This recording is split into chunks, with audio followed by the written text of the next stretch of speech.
తెలుగుదేశం పార్టీలో ఇటీవల కాలంలో అసంతృప్తి జ్వాలలు పెరిగిపోతున్నాయి. ముఖ్యమంత్రి చంద్రబాబు నాయుడు నేతృత్వంలో జరుగుతున్న సమావేశాలు, వర్క్షాప్లు ఈ అసమ్మతిని పరిష్కరించే దిశగా అడుగులు వేస్తున్నప్పటికీ పార్టీ అంతర్గత వివాదాలు మాత్రం ఉపశమనం పొందడం లేదు. పార్లమెంటు నియోజకవర్గ ఇన్ఛార్జీలు, జిల్లా అధ్యక్షుల మధ్య ఏర్పడిన అసమ్మతి, మంత్రుల పనితీరుపై ప్రజల అసంతృప్తి వంటివి పార్టీని కుదిపేస్తున్నాయి. ఈ నేపథ్యంలో చంద్రబాబు ఇచ్చిన హెచ్చరికలు పార్టీలో కొత్త చర్చకు దారితీస్తున్నాయి.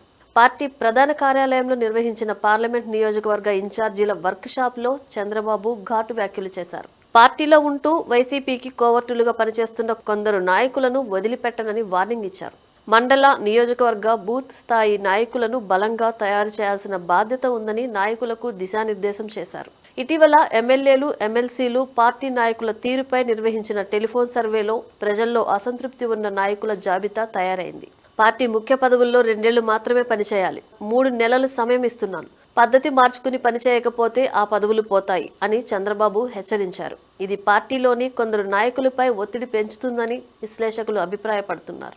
పార్టీ ప్రధాన కార్యదర్శిగా ఉన్న మంత్రి నారా లోకేష్ కూడా ఈ సమావేశాల్లో పాల్గొని అసంతృప్తులను బుజ్జగించే ప్రయత్నం చేశారు. వ్యవస్థ ముఖ్యం, వ్యక్తులు ముఖ్యం కాదు, పార్టీ ముఖ్యం. ప్రభుత్వం అద్దె ఇల్లు అయితే పార్టీ సొంత ఇల్లు.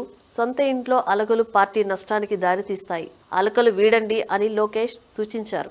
ఇది పార్టీలోని వ్యక్తిగత అసమ్మతులను వ్యవస్థాగత బలోపేతంతో పరిష్కరించాలనే సందేశాన్ని ఇస్తుంది. పార్లమెంట్ నియోజకవర్గ ఇన్ఛార్జి జిల్లా మంత్రితో సమానమని చంద్రబాబు పేర్కొనడం పార్టీలో కొంత అసమ్మతికి దారితీసింది. ఒక్కో పార్లమెంట్ నియోజకవర్గం ఒక్కో జిల్లాగా ఉండటం వల్ల జిల్లా అధ్యక్షులు అధికారిక కార్యక్రమాల్లో జోక్యం చేసుకునే అవకాశం తక్కువగా ఉంది. జిల్లా ఇన్ఛార్జి మంత్రులు నిత్యం ఆ జిల్లాలో తిరిగి పనిచేయలేరు కాబట్టి పార్లమెంట్ ఇన్ఛార్జీలకు మంత్రి హోదా ఇవ్వడం జిల్లా అధ్యక్షుల్లో అసంతృప్తిని పెంచింది. ఈ వివాదాలు అక్కడక్కడ ఘర్షణలకు దారితీస్తున్నాయి. పార్టీ పెద్దలు ఈ హెచ్చరికలు వివాదాలను పరిష్కరించేందుకేనని వ్యాఖ్యానిస్తున్నారు. టీడీపీలో ఈ అసంతృప్తులు పార్టీ బలోపేతానికి అడ్డంకిగా మారకుండా చూడాల్సిన అవసరం ఉంది. చంద్రబాబు హెచ్చరికలు ఒకవైపు క్రమశిక్షణను పెంచుతాయి, మరోవైపు అసమ్మతి నాయకులను మరింత దూరం చేసే ప్రమాదం ఉంది.